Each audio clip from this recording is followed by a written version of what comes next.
Hi అండి, వారంలో ఒకసారైనా వంకాయ కూర చేసుకోకపోతే వారం మొత్తం వేస్ట్ అయినట్టు అనిపిస్తుంది నాకు.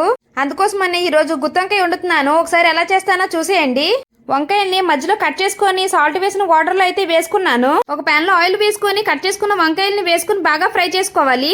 వేరొక ప్యాన్ లోని ధనియాలు, పల్లీలు, నువ్వులు, బిర్యానీ ఆకు, లవంగాలు, దాల్చిన చెక్క, 2 యాలకులు కూడా వేసుకొని బాగా ఫ్రై చేసుకోవాలి. ఈ స్పైసెస్ అన్నిటిని బాగా ముందు మిక్సీ చేసుకోవాలి. అందులోనే అల్లం, వెల్లుల్లి, ఉల్లిపాయలు, టమాటో, కొత్తిమీర, కారం, ఉప్పు, పసుపు వేసుకొని మెత్తగా పేస్ట్ లా గ్రైండ్ చేసుకున్నాను. వేరే ప్యాన్ లో కొద్దిగా ఆయిల్ వేసుకొని కొద్దిగా జీలకర్ర, కరివేపాకుని వేసుకొని లైట్ గా ఫ్రై చేసుకోవాలి. అందులోనే ముందుగా మిక్సీ చేసి పెట్టుకున్న పేస్ట్ ను కూడా వేసుకొని ఆయిల్ పైకి తేలే వరకు ఫ్రై చేసుకున్నాను. ముందుగా ఫ్రై చేసి పెట్టుకున్న వంకాయలను కూడా వేసుకొని కొద్దిగా వాటర్, కొద్దిగా చింతపండు రసం, కొత్తిమీర వేసుకుని 5 నిమిషాలు ఉడికించుకుంటే గుత్తి వంకాయ కూర అయితే రెడీ అయిపోయింది. ఇంకో మంచి వీడియోలో కలుద్దాం. Bye bye.